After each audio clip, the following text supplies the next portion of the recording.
Bom dia a todos. Obrigada mais uma vez pelo convite de estar aqui nessa casa espírita. Jesus nos abençoe e que nós possamos ter bons ensinamentos nesse domingo de manhã. Quando a Sônia me agendou a palestra e ela perguntou qual o tema que você viria trazer, eu falei, olha Sônia, no começo do ano, em janeiro, eu fiz umas palestras em alguns centros espíritas sobre as resoluções espirituais aproveitando esse novo ano. Você acha que fica tarde a gente levar? Eu falei, não, fevereiro ainda estamos ali no comecinho, né? Então a gente pode trazer esse tema. Eu falei, ok. Então eu trouxe as questões de resoluções espirituais. O que vem a ser uma resolução? A resolução é a capacidade que a gente tem de decidir algo. Então é o meio pelo qual alguém se posiciona em uma determinada questão ou situação. Então quando fala aquela pessoa é resoluta, aquela pessoa é determinada, aquela pessoa é decidida, firme. Então, o quanto de nós estamos sendo resolutos, principalmente hoje, no aspecto espiritual. Porque quando inicia um novo ano, uma nova semana, né, a gente começou segunda-feira, vamos começar o regime, começou o ano, a gente fala, não, esse ano eu vou colocar o shape, não, esse ano eu vou fazer uma pós-graduação, eu vou me aprimorar no meu trabalho, a minha meta é subir de cargo. Então, quais as resoluções que a gente coloca quando o ano se inicia? Nos aspectos pessoais, nos aspectos profissionais. E aí, você colocou alguma resolução neste ano nos aspectos espirituais? Então, qual a importância que isso nos traz à nossa vida? Mas antes da gente colocar algum aspecto de resolução, aonde você quer chegar, você tem que saber onde você está. Então, eu venho trazer inicialmente etapas da nossa caminhada espiritual. E um ponto muito importante é que eu quero que a gente traga como uma caminhada, não como uma escada, degrau a degrau. Porque quando a gente pensa num degrau, na escada, a gente pensa que o degrau ele tem um tamanho, todos os degraus têm o mesmo tamanho. Aqui eu quero que a gente pense numa caminhada. Porque às vezes você pode ficar muito tempo, talvez uma encarnação, numa etapa. Então ela nem sempre vai estar do mesmo tamanho, da mesma forma, da mesma evolução. Às vezes tem etapas que você passa rapidamente. Você tem uma ajuda da espiritualidade, você tem alguma dor, alguma questão na sua vida que faça você evoluir nessa caminhada. Então quero que a gente pense como um caminho. Talvez a gente ache um buraco e a gente cai nesse buraco e fica um tempo ali, demore para sair, aquilo atrapalha a nossa caminhada. Então, eu gostaria que a gente pensasse numa caminhada, não como uma ascensão e um degrau. Então, uma primeira etapa da nossa caminhada espiritual e eu queria que a gente fizesse uma reflexão, analisando essas etapas, e a gente se analisando, perguntando, em qual etapa eu estou? Onde eu me encontro hoje na minha caminhada espiritual e aonde eu quero chegar? É isso que é importante, você não precisa contar para ninguém, é um segredo. Então você faz uma autoanálise e fala aonde eu estou e aonde eu quero chegar. Aonde eu estou, para onde eu quero ir. Porque se a gente não souber onde quer ir, qualquer lugar serve. Mas a gente pensando nessa caminhada espiritual, então a primeira etapa é uma total desconexão religiosa, total descrença, indiferença total aos aspectos espirituais. Por hora, se nós estamos aqui hoje, um domingo de manhã, no Centro Espírita, num dia maravilhoso a gente aqui, óbvio que essa etapa a gente não está mais. Quantas encarnações a gente esteve nessa etapa? Em quantas encarnações nós tivemos descrença total? Então, muitas pessoas estão, e nós também já estivemos nesse início dessa etapa, dessa caminhada. Por vezes, a gente pode estar o quê? Numa outra etapa. Temos proximidade com a religião, só que estamos preocupados com o quê? Com o exterior. Com o culto exterior, a parte superficial da religião, a importância ainda ligada a ritos, vestes, cerimônias, e não há uma mudança interior significativa. Então, por que eu trago isso? Porque tem muitas, às vezes, você é espírita há 5 anos, 10 anos, ou de berço, talvez, e aí você vem à casa espírita toda semana, mas aí você fala, não, hoje eu não tô legal, preciso tomar um passe. Preciso fazer uma fluidoterapia, né? Que a gente brinca, os papas passe, não é? A pessoa só busca a casa espírita quando o quê? Quando ela não tá bem, quando ela tem um problema. Quando teve a pandemia que fechou a casa espírita, um monte de gente ficou desesperado. Como que eu não vou tomar o meu passe por semana? Eu não tô legal. E a gente sabe que se não houver essa mudança interior significativa, ele não vai resolver nada. A hora que você virar a esquina, meu filho, acabou, foi feito. Então, óbvio que há uma importância muito grande, porque às vezes as pessoas falam assim, eu não sigo religião nenhuma, eu sou espiritualista, eu não vou em lugar nenhum, não vou em uma igreja, eu não vou em nenhuma casa espírita, enfim. A gente precisa. Porque o mundo material lá fora, eles nos suga. Então, o mundo material lá fora nos desvia.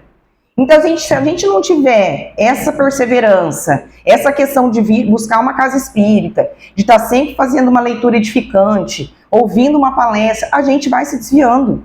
Porque o mundo material nos suga. Então, é uma importância muito grande. O nosso espírito ainda, ele está o quê? Nós estamos no mundo de provas e expiações. Então, a gente precisa vir à casa espírita, a gente precisa ouvir a palestra, a gente precisa tomar o passe. Só que a gente precisa sair disso.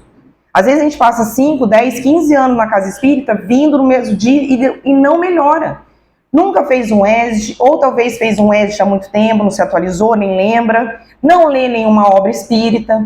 Então, em qual caminho da religiosidade você está? Em qual caminhada espiritual você está?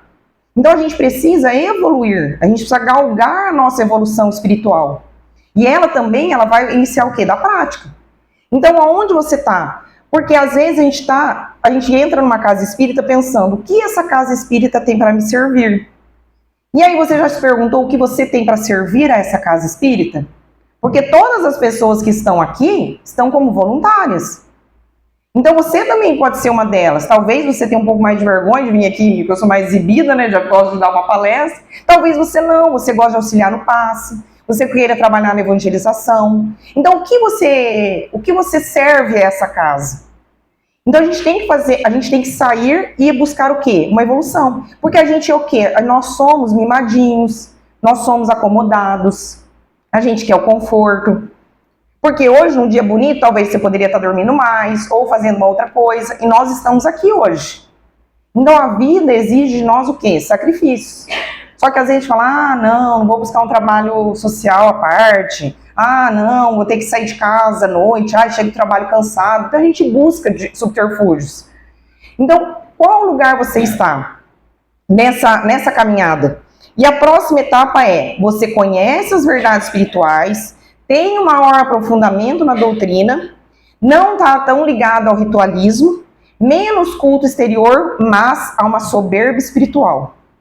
Quando às vezes, o que é um risco muito grande, é as pessoas que começam a se aprofundar, estudar muito, há uma soberba intelectual e uma soberba espiritual. Eu leio o livro, sei tudo, fulano, nossa, não sabe nada.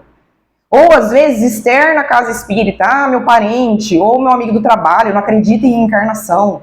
E aí, você acredita na reencarnação, tem conhecimento com as verdades espirituais no espiritismo, e aí, qual que você mudou?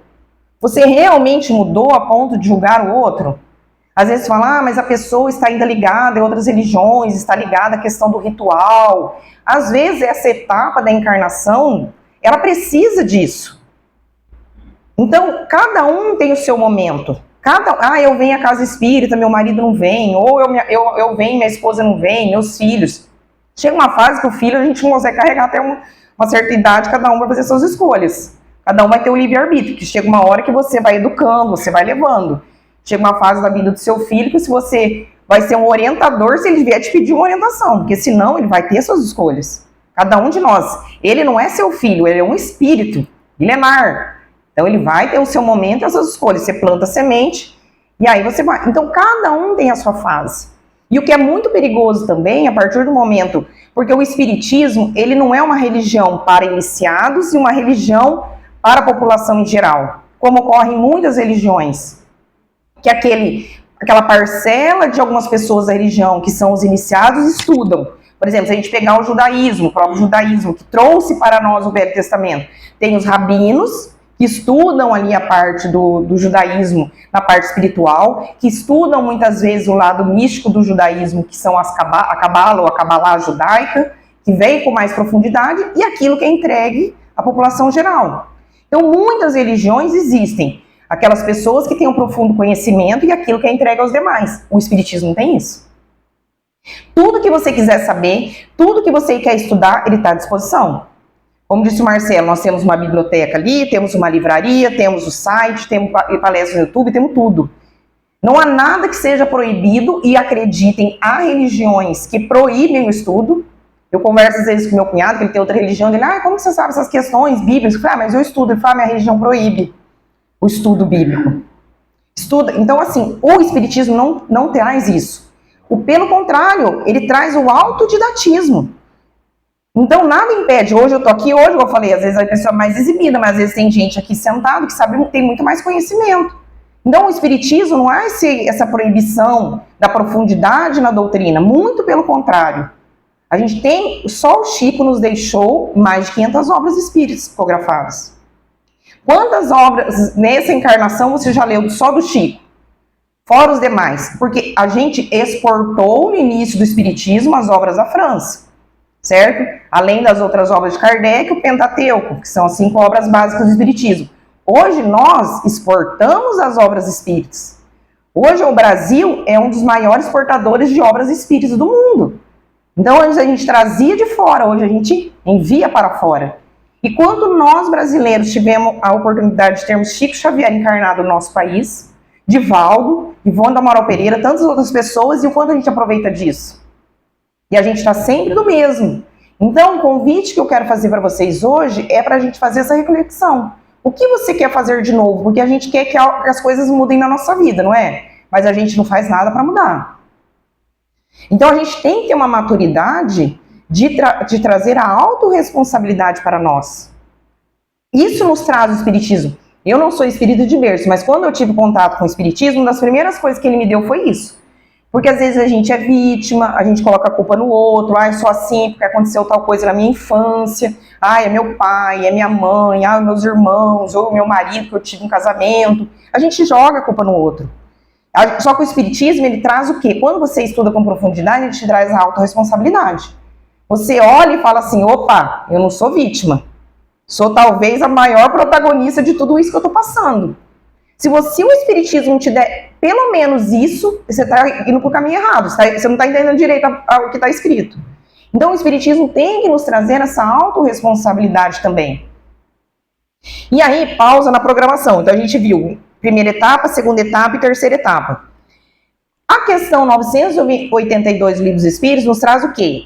Olha como que eu falo que Kardec, ele é sensacional porque, primeiro, que ele não tinha mediunidade, enfim. Só que eu falo, por exemplo, quem é do tempo do Jô Soares, né? Por que era legal assistir o Jô Soares? Porque não que o entrevistado era bom, mas o entrevistador era bom. Quando você ouve um podcast, é porque o entrevistador é bom. Então eu falo assim, como que Kardec pensava nessas perguntas?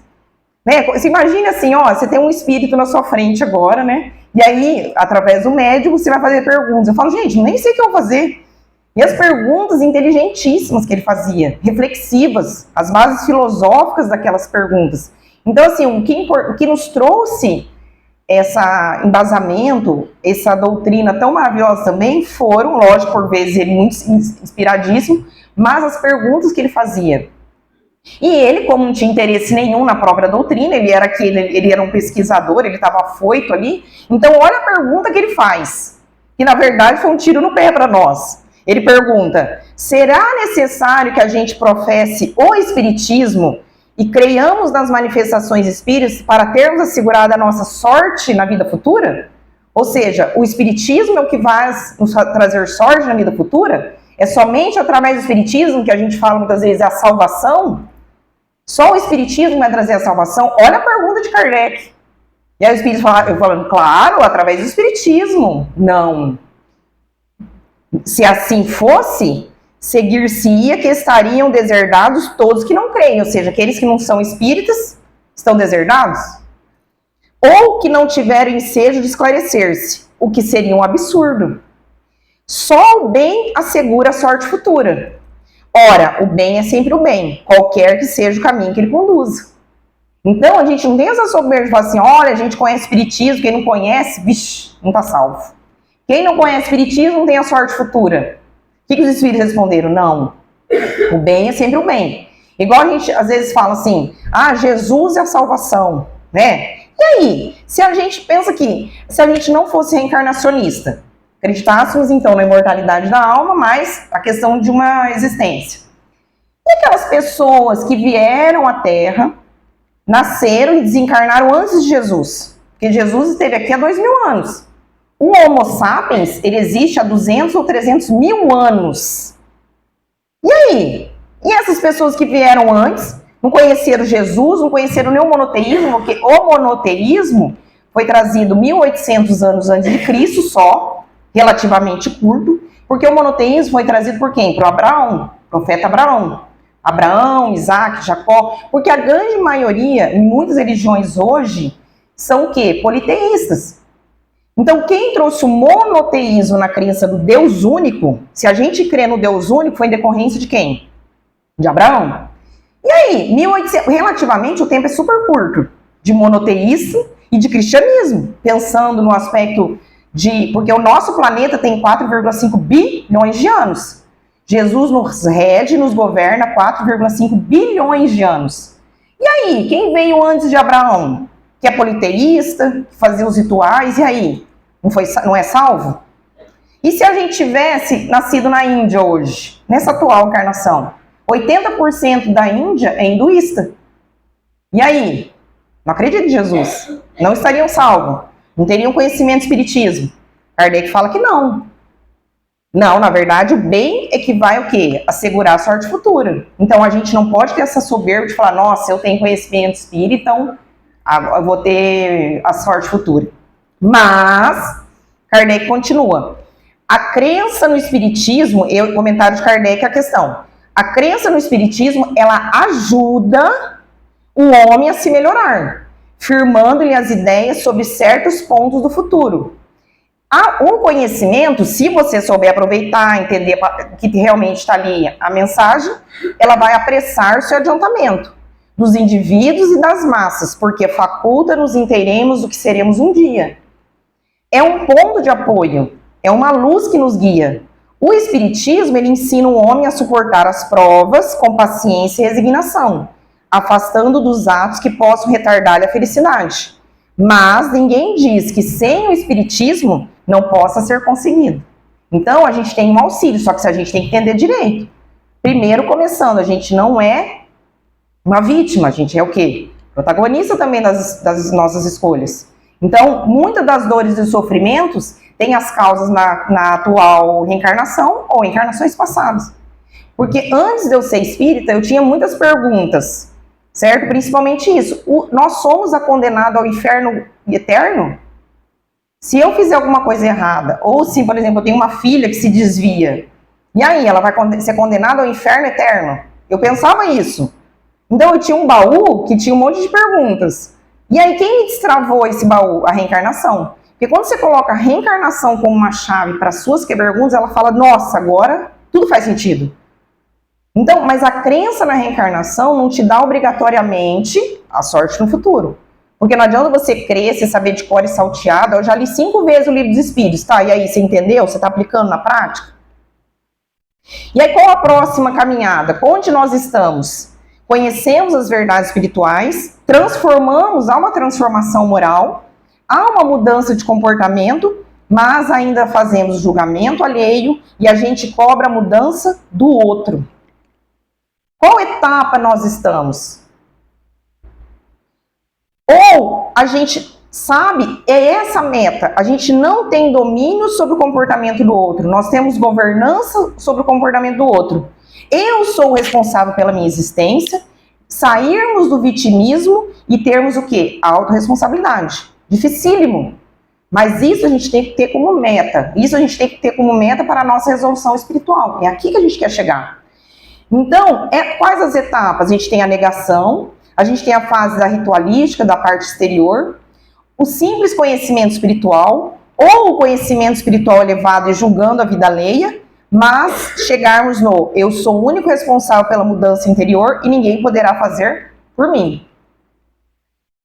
E aí, qual a importância da gente fazer resoluções, decisões espirituais?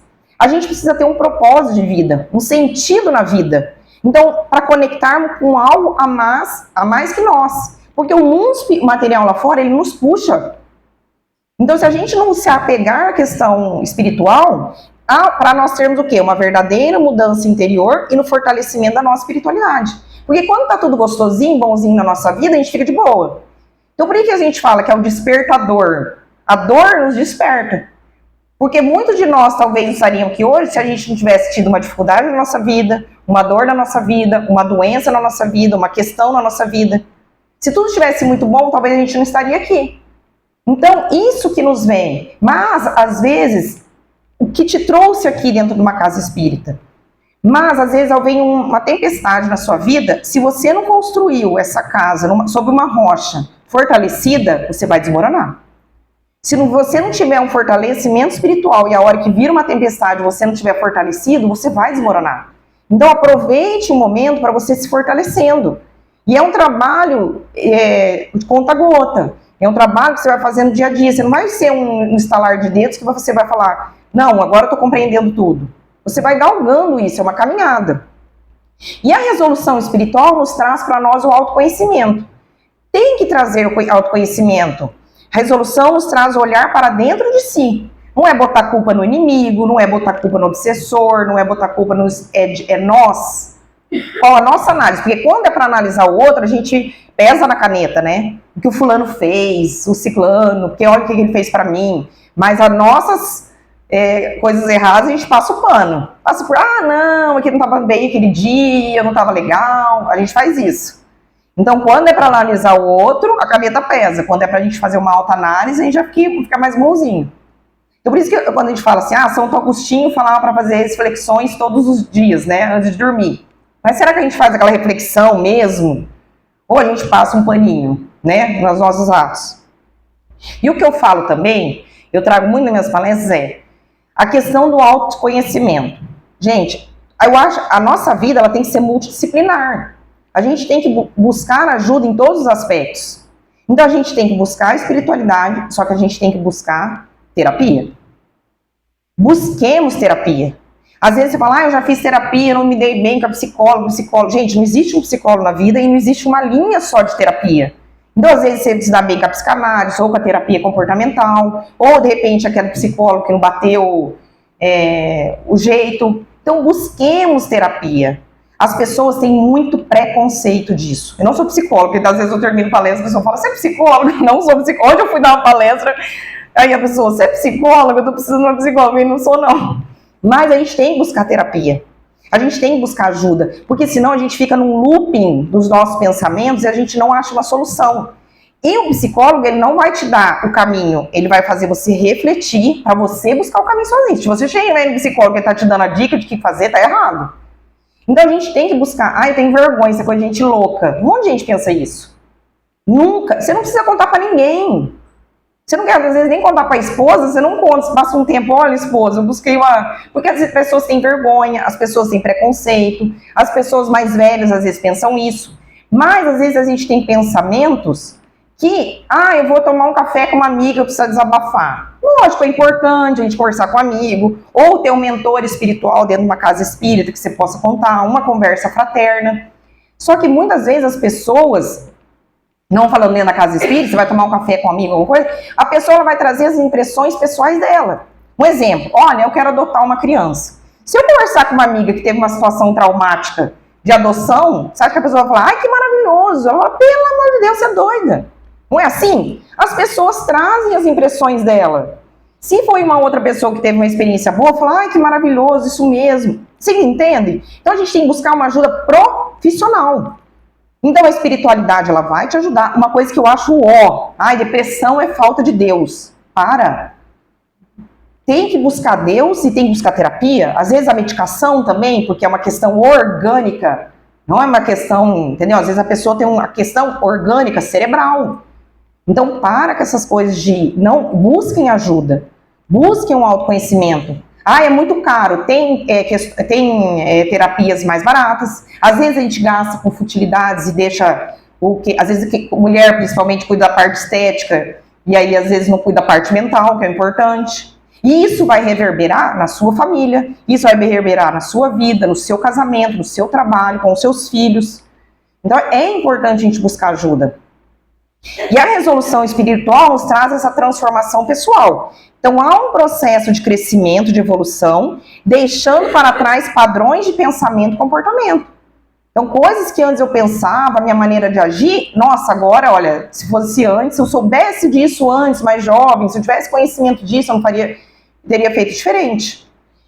E a resolução espiritual, ele nos traz melhoria nos relacionamentos. A nossa vida é feita de relações. É possível desenvolver uma maior compreensão e empatia em relação aos outros, promovendo relacionamentos saudáveis e harmoniosos e auxiliar na superação dos conflitos, na construção de vínculos mais profundos e significativos. Às vezes você tem conhecimento espírita, você vai reagir no trabalho, ou no trânsito, ou alguma coisa, já acende aquela luz, né? Opa, é assim que eu devia... Olha, antigamente teria agido dessa forma. Se você já percebe essa mudança, pronto, é isso que nos vale. A nossa vida é feita de relações.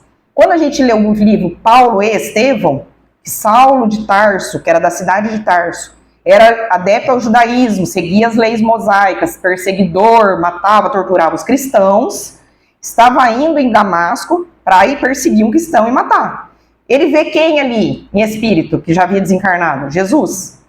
Cai ali do camelo, fica cego e fala assim, Jesus, o que queres que eu faça? O que Jesus fala para ele? Entra em Damasco e você saberá. Aí você acha que ele falou assim, aí Saulo de Tarso converteu-se a Paulo de Tarso, apóstolo Paulo, ou para os católicos, São Paulo. Esse livro é fenomenal. Livro Paulo e Estevão, traz Estevão como mártir do cristianismo primitivo, e se nós hoje estamos falando sobre Jesus e temos conhecimento de Jesus, uma pessoa de grande importância para nós é quem? É Paulo. Porque ele saiu ali de Jerusalém, saiu de lá para divulgar quem? O cristianismo. Então ele passou por muitas perrengues, quase morreu, um monte de luta, um monte de apanhou para divulgar o cristianismo. E aí, quando ele fala para Jesus assim, e Jesus fala para ele, Saulo, adentre a cidade e eu vou te falar o que vai ter que fazer. Você acha que ele falou, me dá teu e-mail, vou te mandar uma planilha do Excel? Não. O que você percebe na obra inteira de Paulo e Estevão, psicografada por Chico, pelo Espírito Emmanuel? Que o Paulo ele vai se moldando, vai se melhorando, ele com aquele jeito afoito, porque o temperamento dele era uma pessoa beligerante, né, uma pessoa forte, temperamento muito forte. Ele foi se moldando e melhorando a obra inteira através das suas relações. A obra inteira você percebe que ele vai ali trabalhando os seus aspectos através do quê? Das suas relações pessoais. Então, não adianta a gente querer morar numa ilha. A gente foi colocado na família, do trabalho, enfim, para nos trazer o quê? Os relacionamentos. E óbvio que traz um bem-estar. É possível encontrar paz interior e equilíbrio emocional estando. Vindo aqui na Casa Espírita, a gente sente isso. A espiritualidade pode ser uma fonte de conforto e suporte em momentos de dificuldade. E aí, quando você pensa assim, no novo ano, 2025, na verdade, 1º de janeiro é uma convenção. Certo? Não é todo o mundo todo que comemora a virada do ano dia 1º de janeiro. Então é só o calendário gregoriano, que é o calendário cristão ou o calendário ocidental.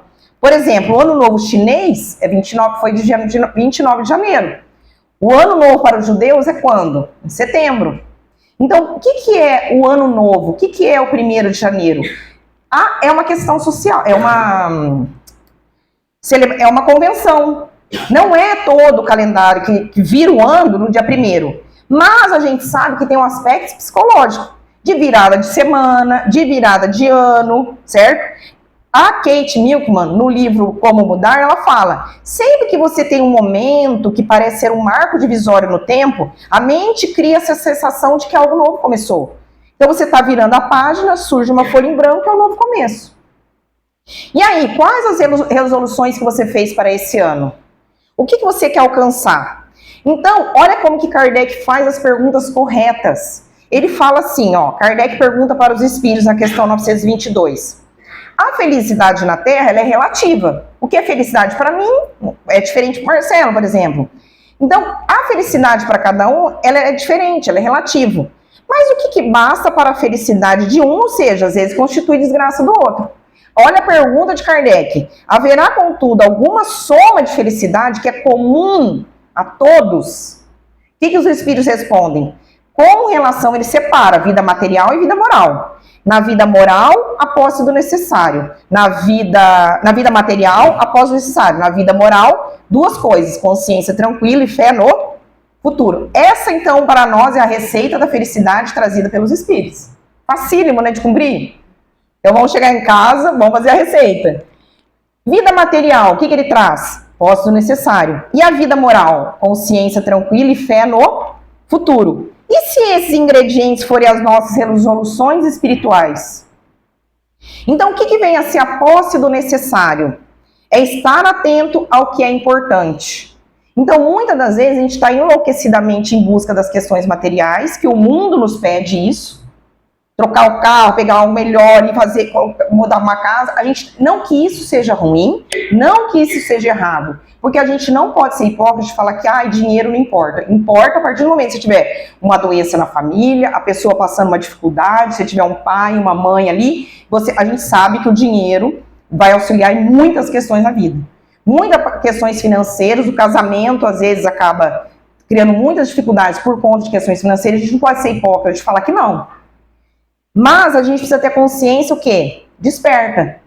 Então, muitas vezes a gente fala assim, às vezes tem gente que não tem contato com os filhos, às vezes a gente trabalha, estou fazendo isso por vocês. O filho fala, eu não quero isso pra mim, eu quero você em casa, meu pai. Então, quando você fala assim, estou fazendo isso pra você, não, você está fazendo isso pra você. Teu filho não está te pedindo nada, ele é pequeno, ele nem sabe o que você está saindo de casa fazer. Então, a gente tem que ter, não que a gente não tem que fazer a busca, mas a gente tem que ter essa parcimônia, esse equilíbrio. E termos essa consciência desperta. O poder do agora, a gente vivenciar o momento. Porque muitas das vezes a gente está o quê? Tem filho pequeno, está em casa, ou está lá no final de semana, ou está à noite em casa. Está lá sentado, jantando, ou conversando com a família, mas está pensando. Nossa, preciso pegar o celular para responder o cliente. Está ali sentado com o filho, fazendo alguma coisa. Nossa, estou preocupado com o trabalho. Aí, quando está no trabalho, fala assim, nossa, não estou nem dando atenção para minha esposa. Nossa, não estou dando atenção, não está nem no lugar no outro. E quando está no lugar, quer estar no outro. Não é assim? E como que a gente sai desse looping? A gente estando agora. Agora eu vou sentar, vou largar o celular de lado e vou aqui conversar com meu filho, com a minha filha, com a minha esposa. Isso chama-se o quê? A consciência desperta. Às vezes a gente vai assistir um show, assistir uma apresentação. A minha filha fez uma apresentação final de ano, a cantata de Natal lá da escola dela, e aí a pessoa foi falar no início, falou, gente, curtam a apresentação, porque às vezes os pais ficam tão ali ficcionados na criança, e aí não curte. Aí eu tirei uma foto, filmei, deixei o celular de lado, é outra vibe, é outro tipo de apresentação. Você fica ali, né, todo mundo ali. Curta aquele momento, porque vai chegar uma fase da sua vida que você vai viver só dessas memórias. Então, faça um banco de memórias. E o celular, que às vezes está ali, pode quebrar, você pode perder essas imagens. Mas aquilo que a sua mente vai clicando. Eu comecei a fazer um costume de cliques mentais. Tipo assim, às vezes eu estou num dia maravilhoso, sabe aquele final de tarde? Ou você está num lugar, eu falo, nossa, vou tirar uma foto com a minha mente desse momento. Ou às vezes estou com a minha filha, estou com a minha família, num legal. Agora cheguei em casa, todo mundo almoçar em família. Gente, que maravilhoso estarmos juntos. Porque a gente busca o extraordinário e a gente se esquece do ordinário. A gente esquece das coisas que acontecem no dia a dia, porque a gente fica naquela loucura. E às vezes a gente está tão acelerado que a gente fala, nossa, você vai naquele aceleramento, né? A gente está, às vezes passa o dia, a tarde, a noite, e a gente tem que o quê? Buscar esse despertar. Então, mais pessoas e menos as coisas. A gente sair do automático. Então, quando fala assim a questão da riqueza e o poder, né, no espiritismo, para provar a cada um, por que Deus concedeu uns mais ricos, outros menos ricos ou mais pobres? Para provar a cada um de uma maneira diferente. Aliás, vós o sabeis, essas provas são escolhidas por nós, que muitas vezes a gente sucumbe em realizar. Então, às vezes a gente batalha, o negócio não vai. Você pediu para estar nessa situação. Porque talvez se você tivesse uma condição financeira melhor, uma condição financeira maior, você não estaria aqui. Então, às vezes a pessoa fala, a prova da pobreza é pior para o espírito. Não, é a prova da riqueza. O livro dos espíritos traz isso. Porque o desvio do mundo espiritual é muito maior. Olha lá, qual dessas duas provas é a mais perigosa para o homem? A da desgraça ou da riqueza, tanto uma quanto outra. A miséria, às vezes a pessoa fica se lamentando contra Deus, e a riqueza leva a todos os excessos. Então, às vezes, quando você está ali naquele sofrimento, você busca mais espiritualidade. Mas a vida material melhor, ela te dá o quê? O excesso, o desvio. E aí, qual o outro aspecto que a gente tem? A consciência tranquila. O perdão e o auto-perdão. Então, o que é perdão? Muitas vezes a gente fala assim, eu não quero perdoar porque eu vou apoiar o que o outro fez pra mim. Eu não quero perdoar porque senão eu vou estar sendo conivente, parece que eu estou aceitando aquilo que a pessoa fez. Muitas vezes as pessoas pensam isso. Então, perdoar não é você apoiar, ser conivente, você ficar calado, parece que você aceitou a situação e é obrigado a conviver com a pessoa. Na verdade, o perdão é você compreender o outro, é aceitar as limitações, as escolhas e aquele momento que a pessoa está vivendo. Então, o perdão é para você livrar-se das questões. Então, muitas vezes a gente não quer perdoar porque, imagina, tá vendo? Se eu perdoar, parece que eu estou aceitando o que o fulano fez contra mim. Na verdade, é para tirar o rancor do nosso coração, porque quando a gente carrega isso, você acha que as vibrações que você traz para perto de você são boas ou ruins? Então, vamos falar nem no aspecto espiritual. Se você tá lá remoendo, aquilo dá dor no estômago, cai o cabelo, não é assim? Começa a dar problema na pele, as questões psicossomáticas. Então, aquilo vai te trazendo tanto... Às vezes você fica no carro ou algum lugar, assim, parece que tá discutindo com a pessoa, não é? Então aquilo vai te fazendo um mal físico. E além de tudo, um mal espiritual. Porque imagina aquilo, quem você acha que atrai através desses pensamentos? Então isso nos causa adoecimento, processos obsessivos e também o processo encarnatório. Porque o que não for resolvido aqui, minha filha, vai vir de novo. Daí a gente tem que fazer essa reflexão. E nós temos também de trazer o auto-perdão. Quantas pessoas não se auto-perdoam, falam, nossa, eu fiz uma coisa 10 anos atrás que eu não devia ter feito, é questão do meu filho, minha família, meu marido. Mas a gente tem que trazer o auto-perdão para nós. Porque às vezes a gente passa o pano, mas a gente também é rigoroso. Por quê? Porque não trazer esse auto-perdão nos traz processo depressivo, muitas pessoas perdem o interesse de viver, se entregam, as pessoas é uma pessoa agressiva, uma pessoa impulsiva, confrontadora, e fica com autopunição. Então, trazermos o perdão e o auto-perdão. Então, posse do necessário, certo? Consciência tranquila e fé no futuro. Como que é essa fé no futuro? Saber do propósito de Deus nas nossas vidas, a certeza absoluta da imortalidade e espiritualizar as nossas almas. Como que a gente tem consciência na questão da fé no futuro? Olha, você tem que acreditar no mundo espiritual. Como? A nossa alma é imortal. Esse corpo vai morrer, mas a nossa alma, o nosso espírito vai ficar para sempre. Ai, Camila, difícil acreditar nisso. Tem hora que eu sei, eu acredito. Será que existe mesmo? Será que eu não vou ficar ali no cemitério? Acabou, pronto, acabou? É berço, túmulo? A gente fica às vezes, falou, será que existe negócio de Deus? A gente não fica assim? E como que a gente vai ter essa crença? Não adianta. A gente tem essa crença a partir do mergulho e na profundidade da doutrina. Quem é que nos traz esse mundo espiritual para nós? Que Kardec nos trouxe a síntese. Mas quem nos trouxe as explicações do mundo espiritual? Quem foi o maior repórter do mundo espiritual para nós? André Luiz. Tem até as obras, você comentou, né, do Marcelo Dias, no site do Meimei. As obras de André Luiz. Ele nos traz o mundo espiritual. O que eles fazem, o que eles comem, onde eles dormem, certo? O que eles fazem no mundo espiritual. Se você começa a estudar as obras, se aprofundar, você vai falar, poxa, tudo faz sentido. Você não precisa acreditar porque eu estou te falando. Você vai buscar essa crença. Você vai fortalecer essa crença. Porque se a gente não acreditar no mundo espiritual, a gente vai virar ateu agnóstico. Porque todas as religiões trazem a imortalidade da alma. Todas as religiões trazem que existe um mundo material. Um mundo espiritual além do material. Se a gente não acreditar no espiritual, meu filho, para que eu vou ser o melhor aqui e você ruim? Se nós vamos parar no mesmo lugar? Não, a crença no mundo espiritual é a base de qualquer religião. Então, quando a gente tem excesso de preocupação no passado, nos traz culpa e depressão. Ao combo. No presente, no aspecto material, preocupações, dá o estresse. E no futuro, ansiedade. É o nosso combo. Culpa no passado, presente e no futuro. E aí, qual a receita, então, da felicidade que a gente já viu? Posse do necessário e a vida moral, consciência tranquila e fé no futuro. Então, ali discorremos esses 3 aspectos já. Então, pensem e reflitam sobre isso. E aí, na prática, o que eu venho trazer na prática? Que falar, Camila, então dá umas dicas aí, o que eu posso fazer? Então, vamos pôr em prática. Dicas. Primeira questão, sejam bacanas com vocês. Não coloquem resoluções e metas altas. Ah, eu vou perder 10 quilos em um mês. Você não vai perder 10 quilos em um mês.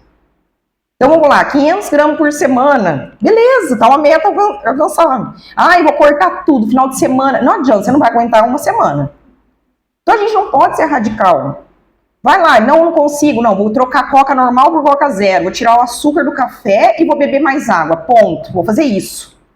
Porque às vezes a gente faz um negócio tão radical, que daí você pega a irca do negócio e fala, não quero nem ver alface na minha vida de frango, não é assim? Então a gente tem que ser mais tranquilos com a gente, colocar metas e resoluções alcançáveis. E às vezes a gente é tão perfeccionista que se o negócio não deu certo, não, então não vou fazer mais. Então, baixa essas metas, coloquem coisas alcançáveis. Vou ler 3 livros no mês. Não vai. Não deu certo. Quer saber? Isso leitura não é pra mim. Às vezes é um auto-boicote, porque daí você coloca a meta alta, tá vendo? Esse negócio não é pra mim. Então, baixa o perfeccionismo, coloque metas baixas na sua vida para você conseguir alcançar. Não deu? Vou rever minha meta. Uma questão, às vezes, que eu falo de estudos, né? Às vezes eu estudava um pouco mais à noite e aí eu percebi que não estava me rendendo. O que eu gosto de fazer, que eu fiz de resolução para esse ano?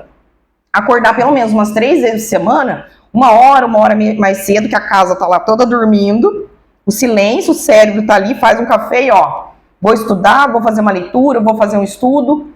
E aí foi uma meta que eu coloquei. Pra mim, é ruim, eu não gosto. Eu prefiro, assim, acordar ali vou acordar 5h30 da manhã. Eu falo, meu Deus. Mas é uma resolução espiritual que eu fiz pra mim esse ano.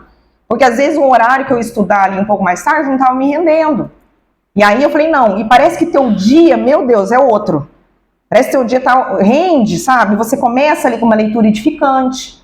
Talvez você fale, eu não estou com tempo. Mas será que se você acordar ali meia hora, uma hora mais cedo, ou não precisa ser todo dia, coloca ali uma meta terça e quinta, abaixa, então, vou segunda, quarta e sexta. Então, o que é importante, sugestões? Então, iniciar um estudo sistematizado, o ESG, muitas casas espíritas têm. Eu acho que tem uma vaga ainda, parece que a Sônia falou aqui. Então, busquem saber, às vezes tem outras casas espíritas que têm o ESG, vê um horário melhor. Então, além do ESG, a evangelização infantil, a evangelização dos jovens, a gente tem que fazer isso. Temos que trazer. Nós temos que buscar uma profundidade. Ou talvez tenha o ESG até na internet. Então tem a Evelyn, né? A Evelyn, ela a sua sogra estava lá no céu, no 8º céu lá em Uberlândia, e a Evelyn também deu uma palestra. Ela tem um curso de ESG lá no YouTube, e aí de repente fala, não, então não consigo ir, esse ano tá meio complicado, mas vou fazer o quê? O estudo ali da doutrina espírita, o ESG, no YouTube. Só que a gente tem que tomar muito cuidado com o que a gente vê, onde que a gente busca. Então, assim, temos aqui o site do MEI, temos lá a Web Rádio Fraternidade, que promoveu esse congresso. Então, a gente tem que saber quem a gente busca também para ver. Então, fazermos a leitura. Não tem dinheiro para comprar livro. Temos biblioteca para emprestar. Ou eu não gosto de ler, Camila, então vamos ouvir um audiolivro, audiobook. Tem no YouTube, tem no Spotify, todas as obras têm. Estou no trabalho, meu trabalho até aqui, vou ouvir um capítulo.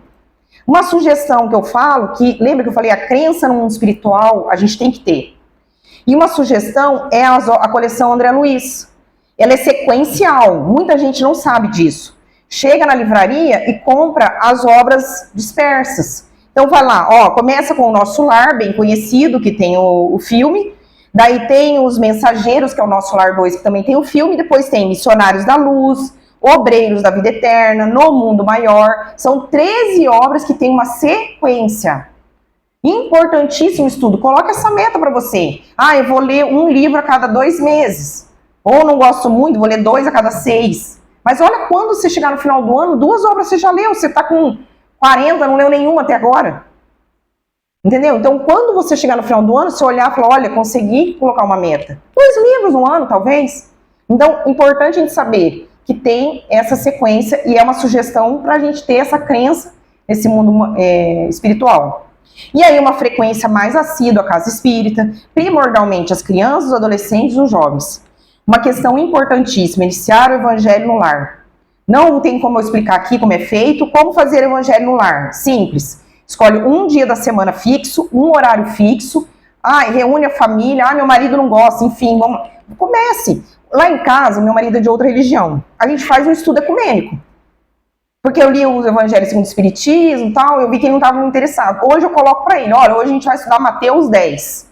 Aí ele vai lá, faz o estudo, e aí tem uma filha pequena, então a gente faz a prece inicial, lê os livrinhos da Mônica, infantil, que ela lê, e aí a gente lê uma passagem, principalmente dos evangelhos, a gente sempre pega os evangelhos, ali os evangelhos, faz o estudo, daí ele se acha, porque ele vai lá e já estudou, então ele explica e tal, teve uma participação, e aí fazemos, que eu adoro o livro Jesus no Lar, que cada um são histórias curtíssimas, maravilhoso também, e a gente encerra.